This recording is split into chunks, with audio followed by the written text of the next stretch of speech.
আসসালামু আলাইকুম, কেমন আছেন সবাই? আশা করছি ভালো আছেন। সূরা বাকারার 243 নং আয়াতের অর্থ পড়ছি, গুরুত্বপূর্ণ তথ্য সাথেই থাকুন। বিসমিল্লাহির রহমানির রহিম।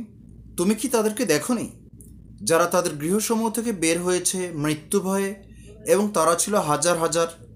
অতঃপর আল্লাহ তাদেরকে বললেন, তোমরা মরে যাও। তারপর তিনি তাদেরকে জীবিত করলেন।